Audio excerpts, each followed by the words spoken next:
Hey everybody, and welcome to another episode of Cinema Heroes. I'm Justin Speck. I'm Jay Stu.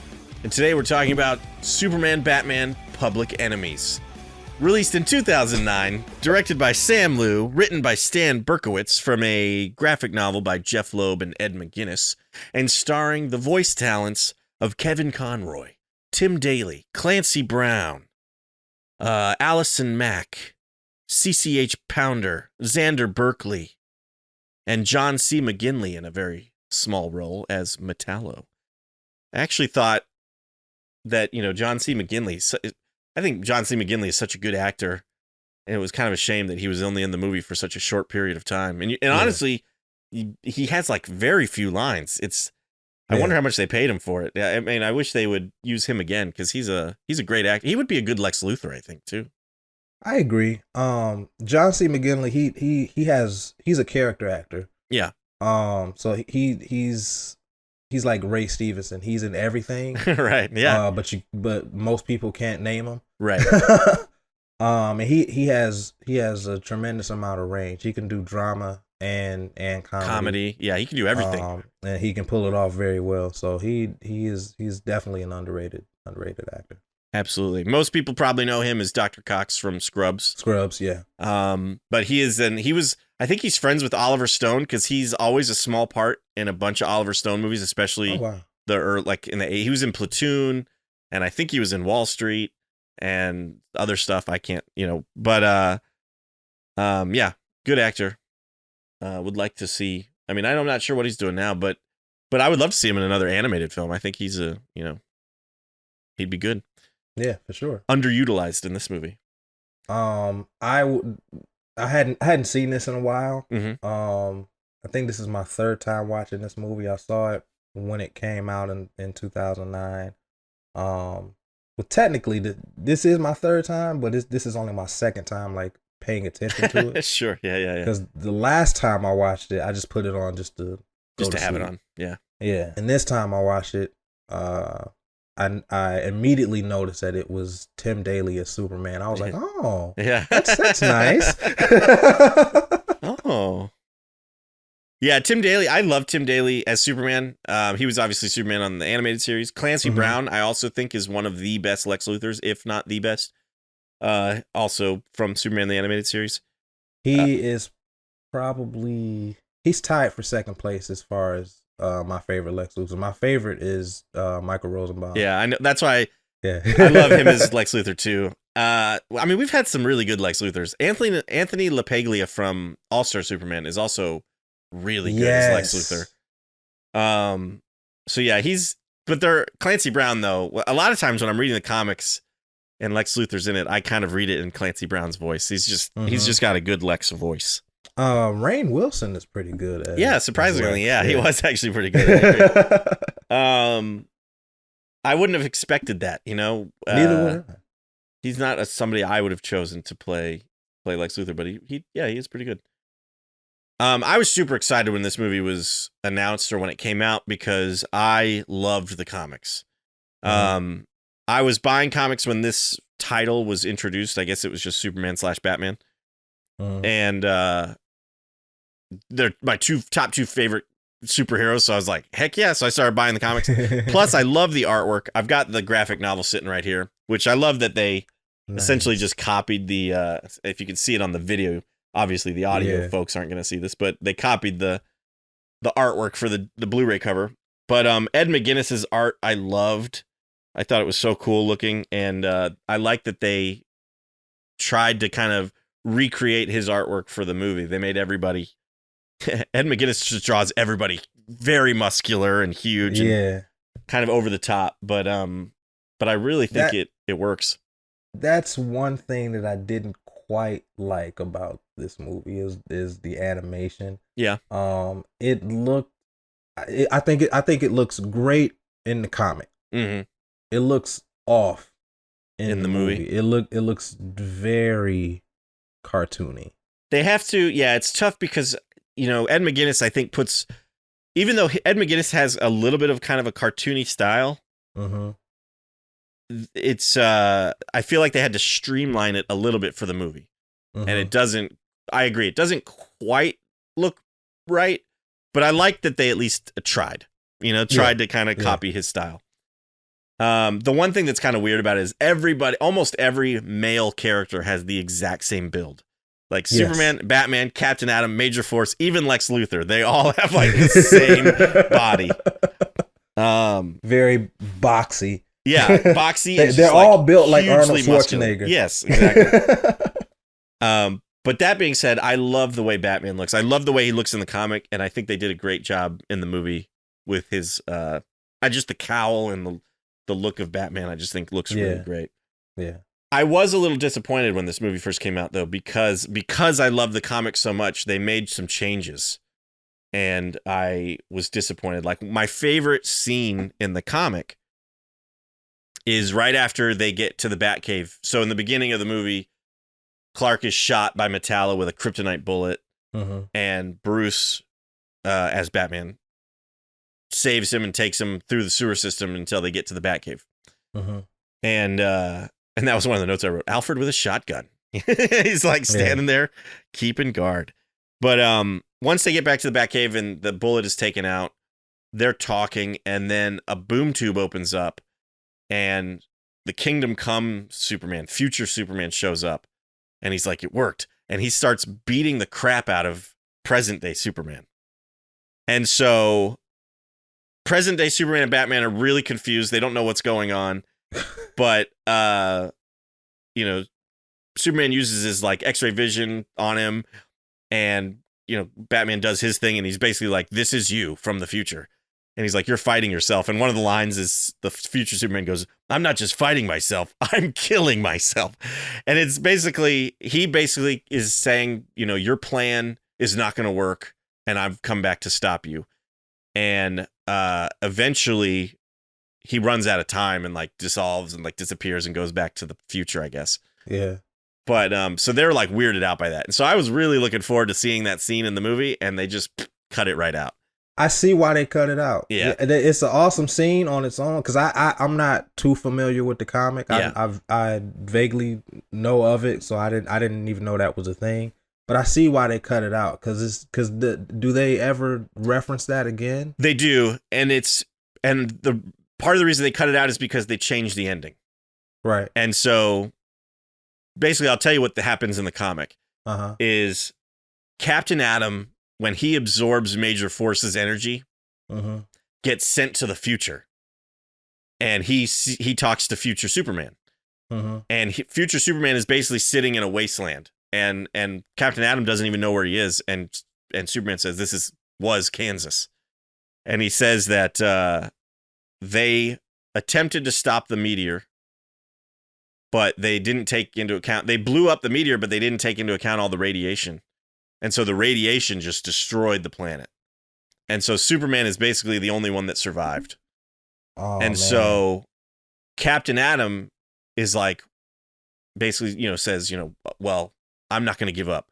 And so they somehow send Captain Atom back to the present, and Captain Atom comes back and says, I'm the only one that can pilot this rocket because I have to absorb the radiation. And so then Captain Atom is the one that flies in the Superman Batman rocket up to the meteor and essentially dies. He flies into the rocket, absorbs all the radiation, and it's implied that he's dead. And Superman and Batman are down on Earth fighting Lex Luthor. And so I understand why they changed it, because they wanted Batman to have the heroic moment, because he really, most of the fight with Luthor is Superman and Luthor. And so in the comic, I was flipping through the comic today, Batman's not doing a whole lot until like the end of the fight. And so I kind of understood why they did it. They wanted to give Batman the big moment. Right. And so they cut out the future scene, because then it didn't make any sense. Right. Because their plan works in this movie. Right. So yeah, that it makes sense. Yeah. I understand the changes they made, and I'm okay with it now. I actually, watching the movie today or yesterday, I had a lot of fun with it, and it wasn't a big deal. But the very first time I watched it, I was really looking forward to that scene with future Superman, and it didn't happen, so I was kind of bummed. And then I was a little bummed that they changed the ending. But again, the movie's only 67 minutes. They had to cut some stuff out. And they actually didn't cut out that much. They just changed that part of the story. I I was very surprised at how much I was enjoying watching this movie.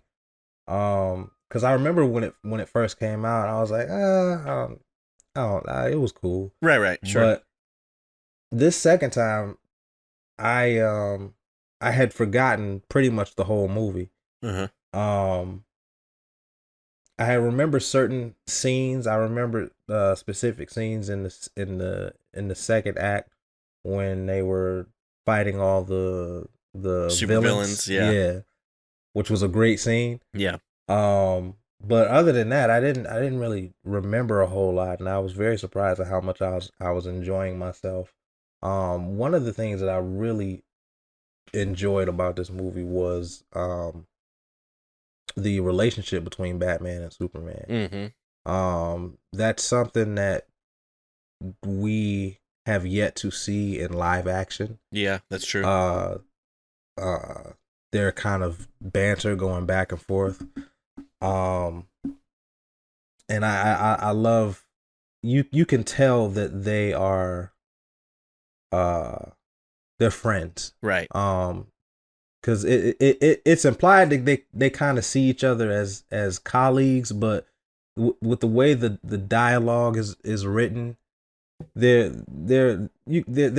friends. Even though Batman probably won't admit it, Superman probably won't admit it, but they're definitely you can definitely tell that they have a respect for one another, but they like each other. Yeah. Yeah. They never tell each other that, but they Right. like each other.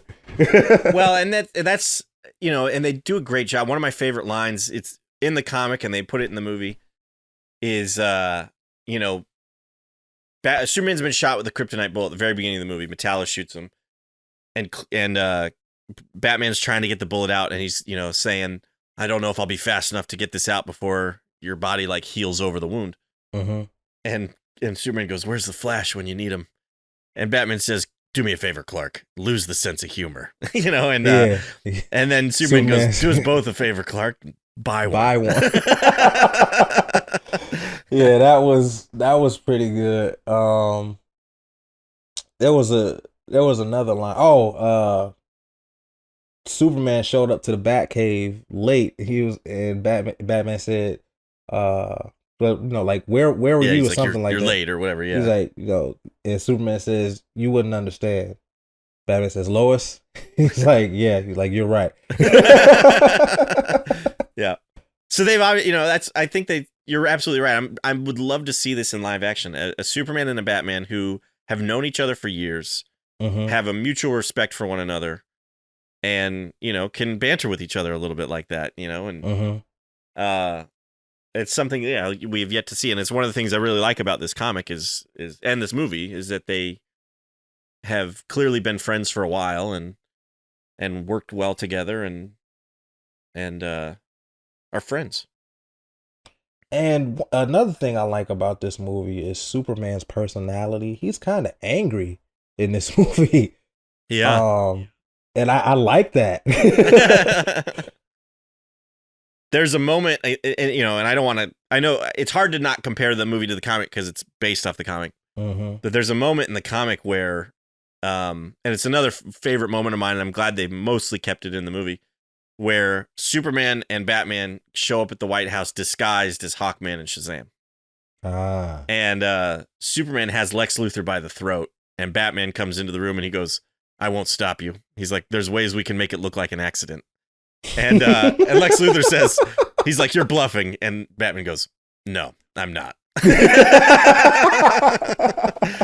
And then of course, then they get like, I think, a message from the Toy Man in Tokyo, and so they leave. But Superman is very angry with Luthor in that moment, and he's just probably seconds away from snapping his neck if he would let himself do that. Yeah.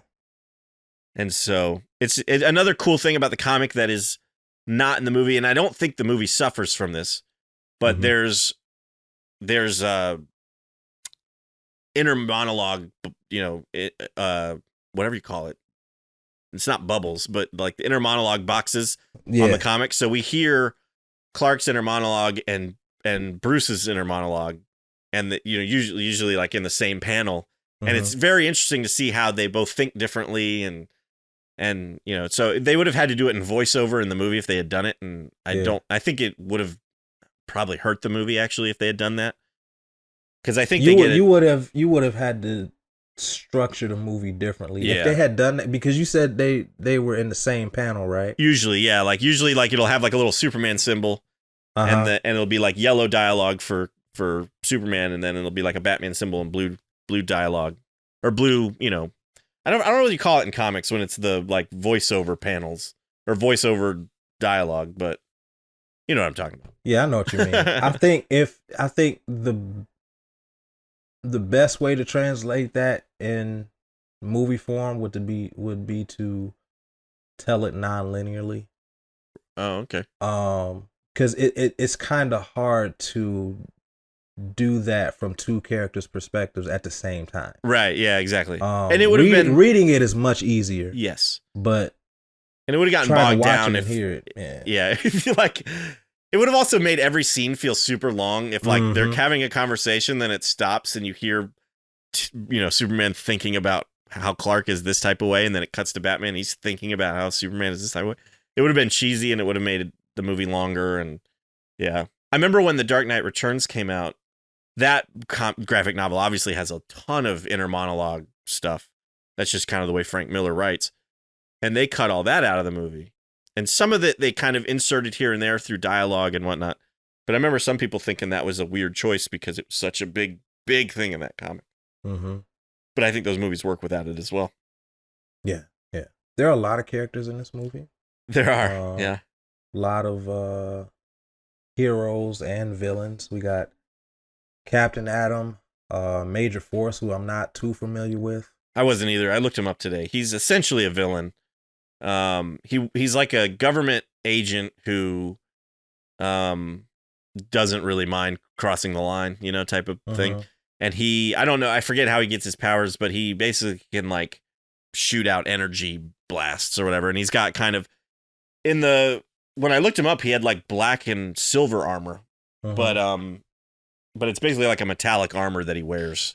In the movie, it made it seem like he was almost more like Captain Atom, like that was like his skin, But man, maybe that's how it was in the comics in 2009. I don't know, but yeah, I wasn't super familiar with Major Force either. But Black Lightning and Power Girl and Captain Atom, I knew or at least heard of. Yeah, yeah. Allison Mack as Power Girl. Yeah, I thought she did a pretty good job. She did do a good job. Allison Mack is a good actress, and this was 2009, so she was still working on Smallville at the time, and hadn't gotten into the trouble that she's currently in prison, I guess now. But yeah, that was a weird situation. It was very strange. But she in this movie, she does a really great job as Power Girl, I think. Yeah. Another thing, so those characters, Captain Atom, Major Force, Power Girl, and Black Lightning, are all working for Luthor. They're basically like Luthor's hired superheroes. Yeah, because he's the president in this movie, right? One of the other characters, they cut him out of this movie, and I don't know why. Maybe it's because he didn't have as big of a part in the comic as I remember, but John Stewart's Green Lantern is a part of that group as well in the comic. And maybe they thought, because Power Girl is kind of the one that's conflicted about it. She is obviously Superman. She's Supergirl essentially from Earth 2. And so she's Superman's cousin and doesn't really want to arrest him, but she's working for Luthor. He's the president. And so maybe John Stewart, it's been a while since I read the comic. I flipped through it today, but maybe John Stewart also is conflicted, and they thought maybe they didn't need two conflicted characters, and so they just got rid of him. I don't know. Yeah. Xander Berkeley is Captain Atom. Does a pretty good job as Captain Atom as well.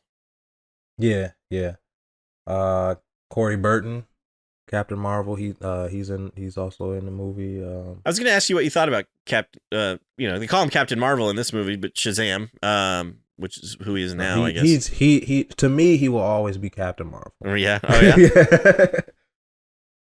It's funny. I tweeted at somebody years ago because they were talking about Marvel characters and mentioned Captain Marvel, and I had a brain fart, I guess, and completely forgot about the Marvel Captain Marvel, and tweeted at him. I was like, Captain Marvel isn't Marvel.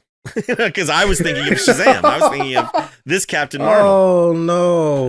The guy didn't respond to me, but it's out there. It's out there for the world. He probably didn't want to embarrass you. Probably not. Yeah, probably not.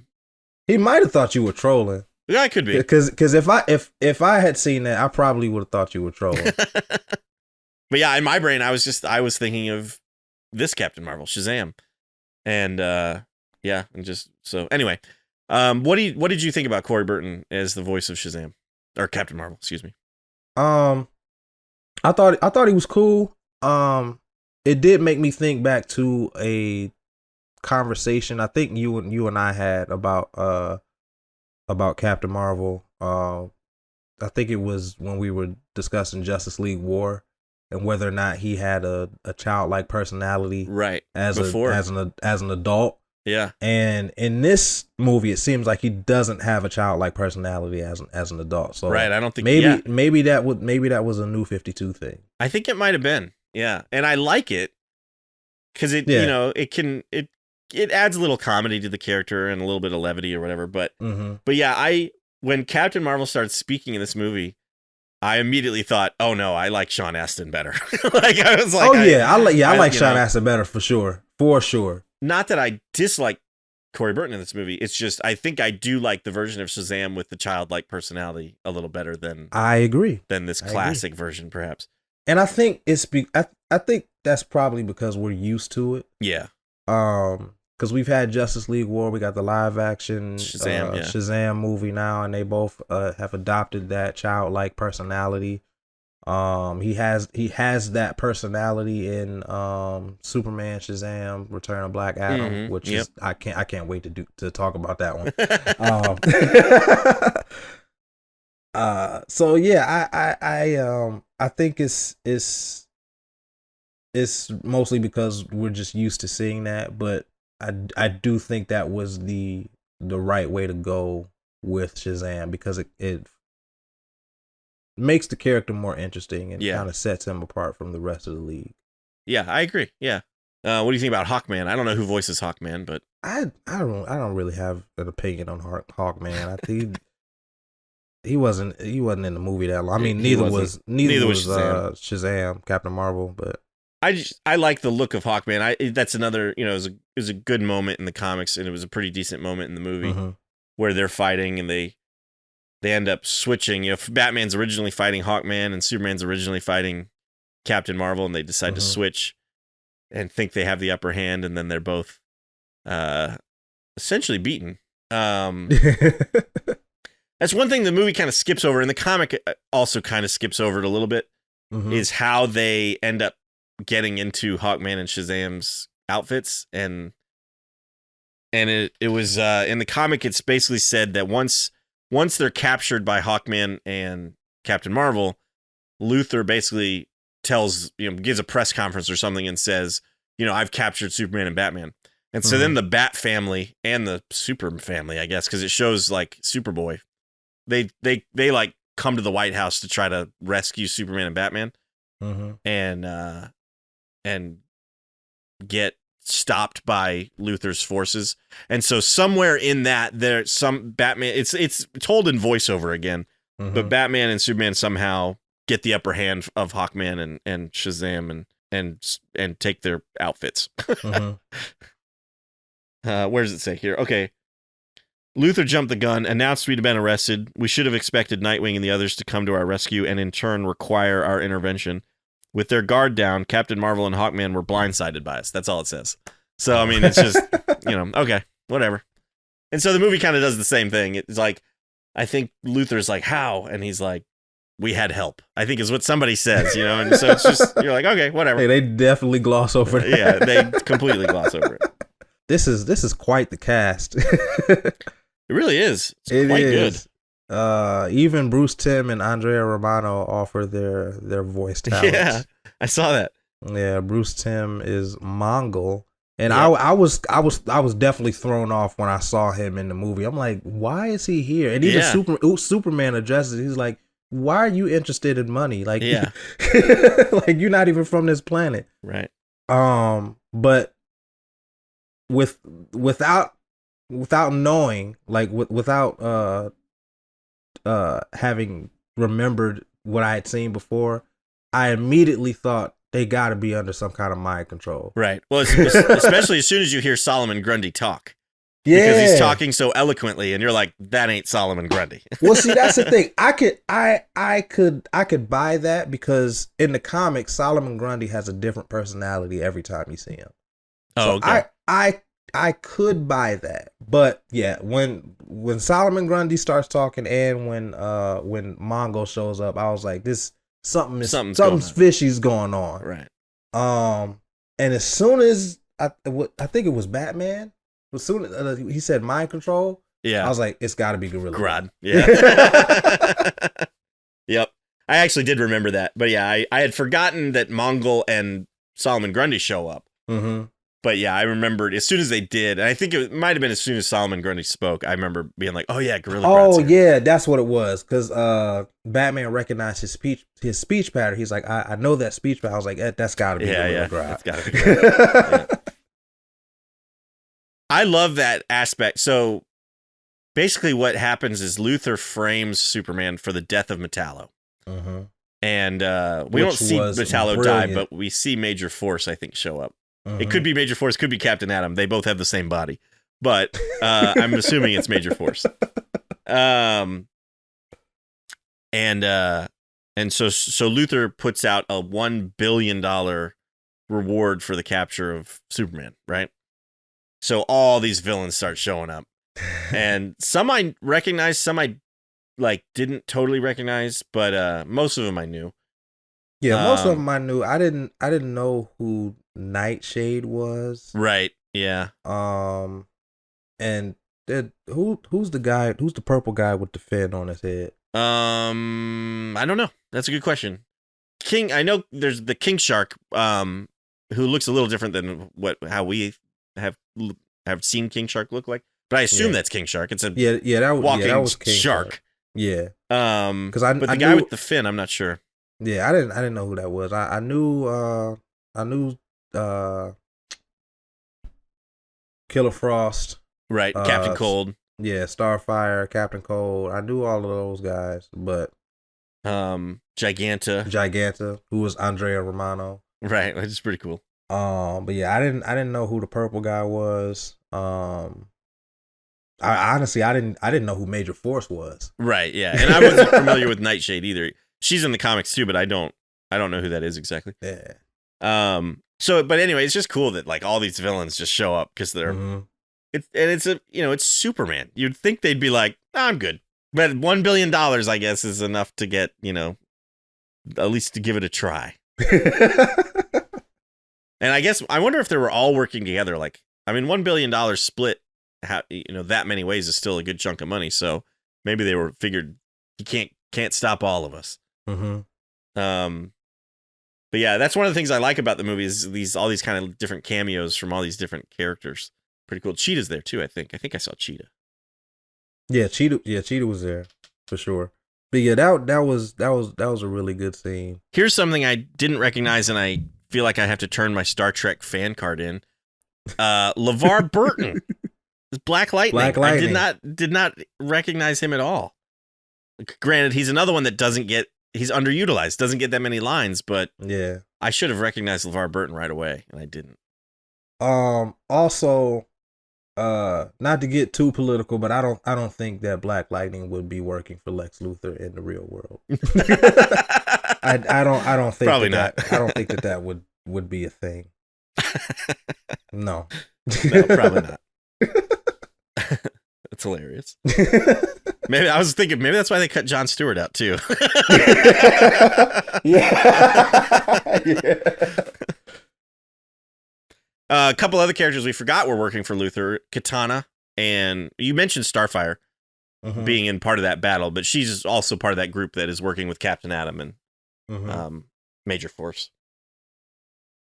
Katana looks different than again, she's a character that I wasn't super familiar with. And so when I think of Katana, I think of how she looked in the Suicide Squad movie with that white mask. And that's not how she looks in this movie or in the comic at all. She's got a red and gold costume or something. That wasn't Katana. That was Shiva, Lady Shiva. Right. Oh, I'm sorry. But I think Katana's also, hold on. She's this character. Oh, okay. Wait, dude, I don't remember her. Well, again, not really in the movie that much. Yeah. Also, But- I had this playing while I was driving. You shouldn't So do that, Stu. Yeah. Just got to say that. I mean, I was listening to it. I wasn't, Sure. really watching it. I mean, I had to look at it because I had my GPS up. So whenever I looked at my GPS, I looked at the screen. But yeah, I don't remember. She may not have had any lines. And Yeah, so maybe that's why you didn't remember her. Yeah. the voice cast. So. And I think that's fairly normal for Katana. I don't know if Katana speaks that much. Mm-hmm. So they didn't have to really cast anybody for her. I guess they just, animated her. Okay. Toy Man is in the movie. Yeah, that's right. He's a kid though. Yeah. Well, I'm guessing it's a different Toy Man than like the villain Toy Man. Mm-hmm. And he just, got Toy Man's a Superman villain, right? Or maybe he's a Batman villain. I don't remember. He's a Superman villain. So when he meets and he says, "My name's Toy Man," Superman should have been like, "You gotta choose a different name." Taken. It's already taken, my friend. You can be Action Figure Man or something. That reminds me of an earlier scene in the movie when Batman is taking Superman to the Batcave, and they're talking about it was a villain. I can't Magpie. remember. Magpie. Yeah. What happened to Magpie? Yeah, he was like, she died. And Superman says, "Why can't the good villains die?" And Batman says, "What the hell is a good villain?" Right. Yeah, I like that too. Again, good banter between the two friends, Perhaps lastly, CCH Pounder as Amanda Waller. Great choice. Love CCH Pounder as Amanda Waller. Don't get me wrong, I love Viola Davis. Mm-hmm. I really wanted them to just get CCH Pounder to play Amanda Waller. Yeah, they went with the bigger name, I suppose, but CCH Pounder's been around forever. Mm-hmm. She would have been a perfect choice to play Amanda Waller. Absolutely. I mean, she was fantastic in this movie, and even live action, she would have been amazing. She had a small role in Godzilla King of the Monsters, where she pretty much played Amanda Waller. And I was like, oh my god, I need this in like BVS or something, like, because she plays it to perfection. I love she's probably my favorite Amanda Waller. She's definitely my favorite Amanda Waller. Yeah, probably mine too. I mean, she is really good, and she does. I mean, she's such a good actress that she would have no problem playing it live action. I mean, she has no problem doing it in the voice in the animated movie either. But she just would have that commanding presence that Amanda Waller needs and everything. Yeah, she's fantastic. What do you think about the rocket? So that's one of the more cheesy elements of the movie and the comic, is that the rocket is essentially Superman and Batman. Oh yeah, it's together. like a composite. Yeah, Superman, it's essentially a big action figure rocket. It's cheesy. I don't know. I never really liked that. I dislike it. I've never liked it either, really. Yeah, I don't hate it, but I think it could have been executed a little better as far as the look of it. Just like half and half, like that's stupid. I kind of agree. I think it is, like I said, this, especially with Ed McGuinness's artwork, this is a little bit of a cartoon, but that just goes a little bit too far in the cartoony direction, in my opinion. I agree. I may cut this part out, but what is the difference between their rocket and Lex Luthor's missiles? He sent 12 50 megaton nuclear warheads up, but they said that the radiation from the rocket blew up the warheads before they even made contact. So what is the difference between Toyman's rocket and Lex Luthor's attempt? I forgot. Yeah, I can't remember. Let's see what the comic says. Built with the one thing that can get you close enough to kryptonite without melting, cracking, or exploding, the alloy my grandfather created, Metallo, along with enough firepower in its fist to take out the moon. So that's the difference. Is this is made out of a metal called metallo, which is a little confusing. Since there's a character named Metallo. But I don't know if they ever mention that in the movie. Maybe they do, and I just missed it. But yeah, they I guess that's the difference. Is it's made out of a certain type of metal that will get through that radiation. All right. And originally, it was supposed to be didn't need a pilot. Toyman was going to control it from where he was, but when Lex Luthor shows up in his green and purple armor, which I love, he smashes the controls. Therefore, they need a pilot. So Batman decides he's going to have to pilot it himself, which upsets Superman. And there's a line where he's like, he was my best friend and you sent him to die or something like that while he's just smashing the crap out of Luthor. So now that you've mentioned the, Superman or Batman in the Rocket, that reminded me of something. Marvel, specifically the MCU, stole some things from this movie. Oh, really? And I hadn't noticed. Okay. So the plot. Mm-hmm. The plot is pretty much a Captain America movie. Like I Captain don't know. America, it could be Civil War. It could be Winter I thought of Soldier. that when I was watching. Yeah. Another thing are the opening and closing credits. That is Winter Soldier. Like there is no way you can convince me that they did not rip that straight from this movie. You might be right. I really like the opening credits and the ending credits for this movie. Yeah. And I like the music to it. But now that you mention it, I think you're 100% correct because it's very similar. Batman in the Rocket, Tony Stark in the ship Beginning of Endgame. At the beginning of Endgame. It's the same scene. Yep. And Superman shows up to save the day and rescue him. Yeah, And just then like Captain Marvel showed up and saved Tony. You cannot tell me otherwise. They knew what they were doing. Yeah, you might be right. It's kind of funny. I didn't realize that, but you might. Yeah, a lot of similarities. Because when the movie started, I'm like, these credits are cool. They look awfully familiar. I'm gonna have to pop in Winter Soldier again and watch the credits at the end of the movie to see how similar they are. They are exactly the same. I'm telling you. What if it's the same company that did it? They're just like, maybe. Yeah, just reuse this. And then that scene of Superman saving Batman, like it's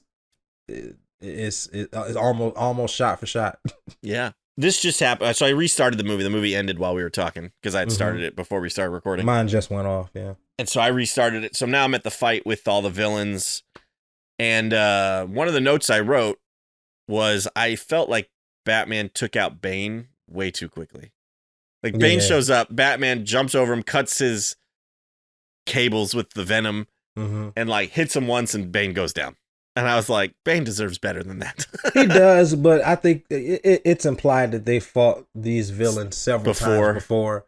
So, and you got a lot of villains to go through. So some of them had to be taken out pretty easily.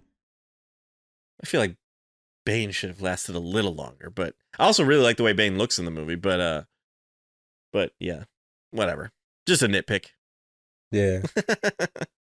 I think my favorite animated version of Bane is in Young Justice. Oh yeah. He looks he looks like Bane, but he looks a little bit more contemporary. Like I would believe that Bane over the old school pro wrestler look. Right. I don't know if I've seen him in Young Justice. I'll have to look it up. Young Justice is. Have you watched Young Justice?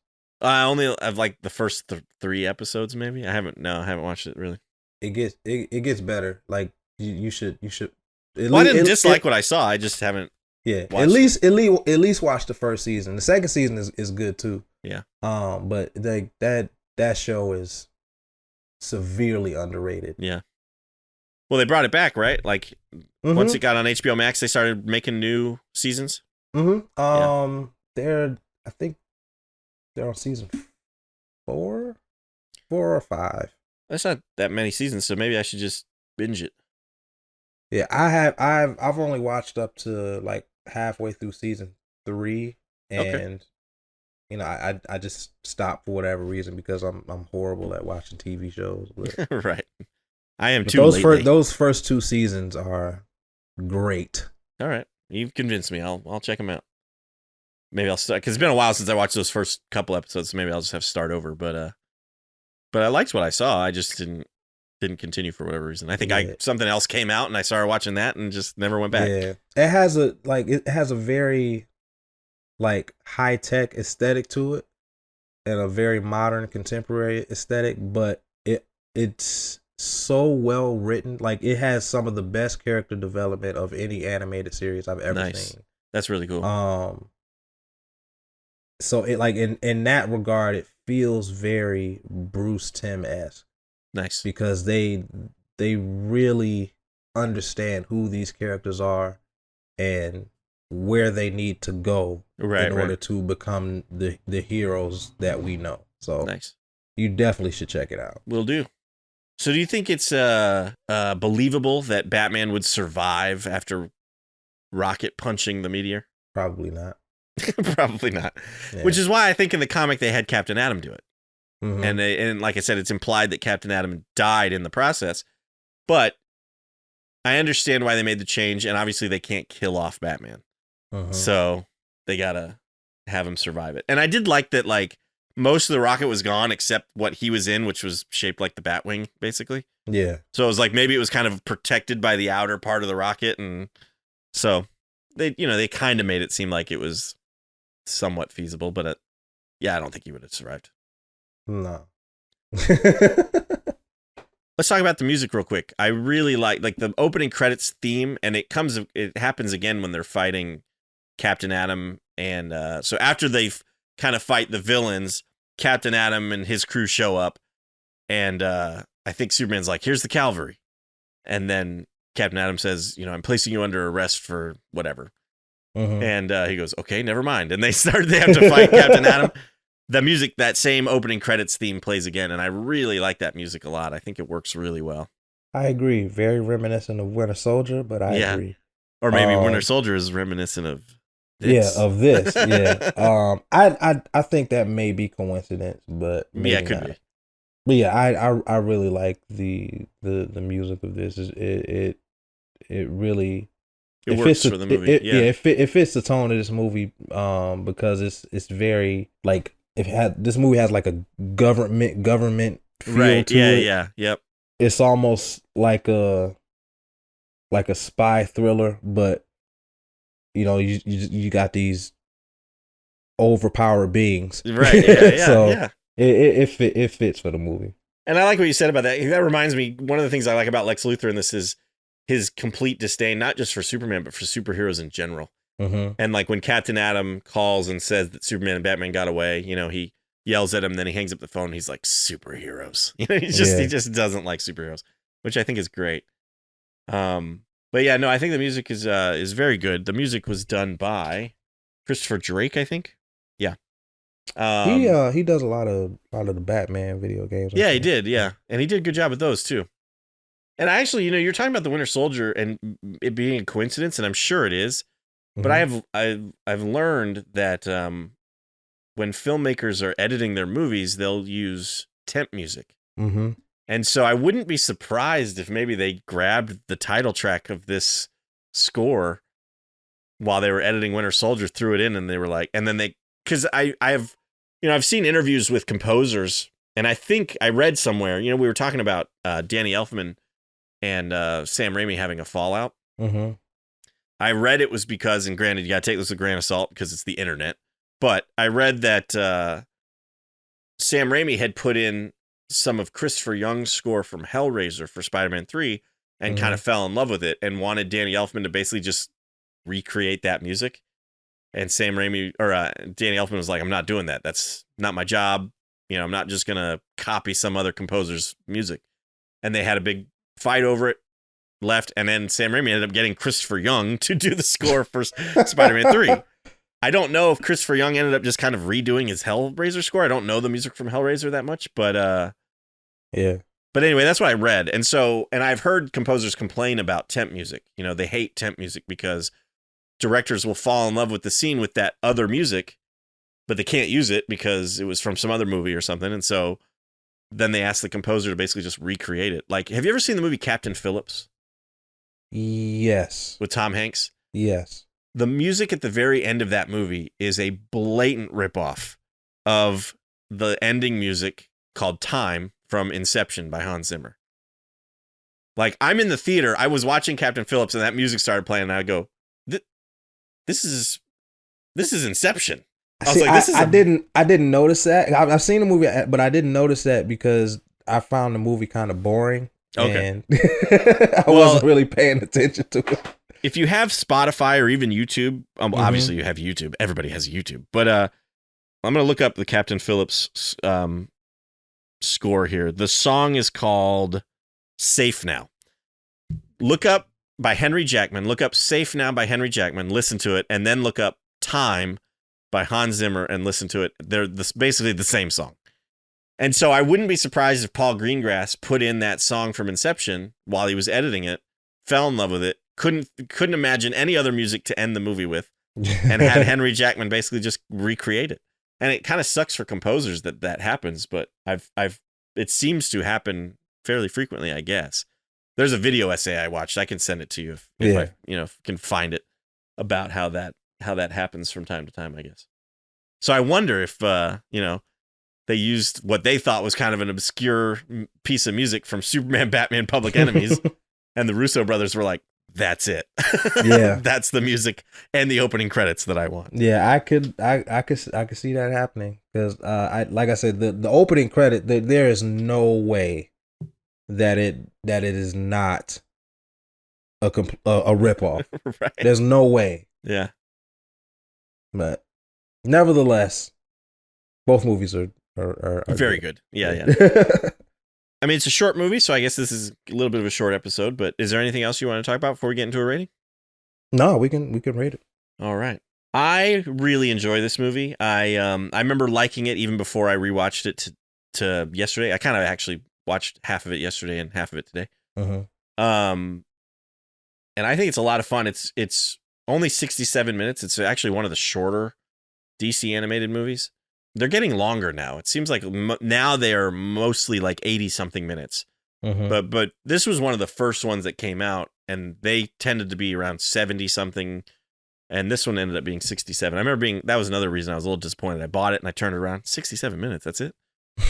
But it doesn't feel too short. It doesn't feel, it's a tight movie, I think. So yeah, I think for what it is, I'm going to give this, I'm going to go 4 out of 5 Superman, Batman, Rockets.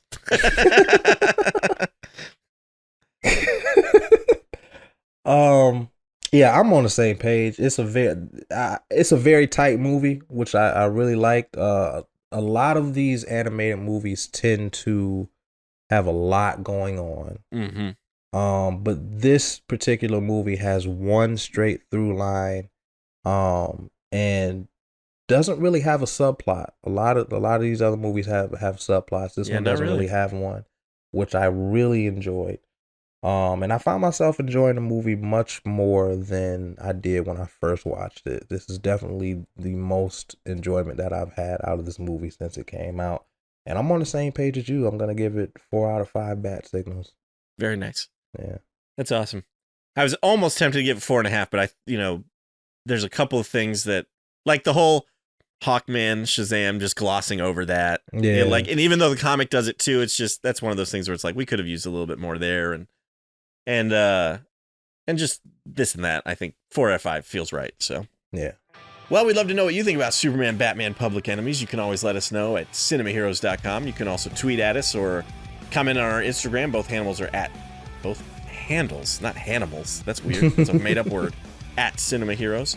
You can also leave a comment on our Facebook page, facebook.com/SM and SM Podcast. Or if you're watching this on YouTube, of course, you can always leave a comment below. And if you are watching this on YouTube, be sure to give this video a thumbs up and subscribe to the channel if you haven't already. We'd love to hear from you any way you want to reach out to us. But I think that about wraps up for this episode. I'm Justin Speck. I'm Jay Stu. As always, thanks for listening. Thanks for subscribing.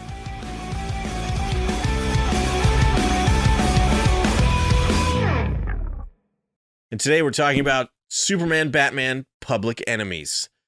When was this released? Should have pulled that up beforehand. 2009. Released in 2009, directed by Sam Liu, written by Stan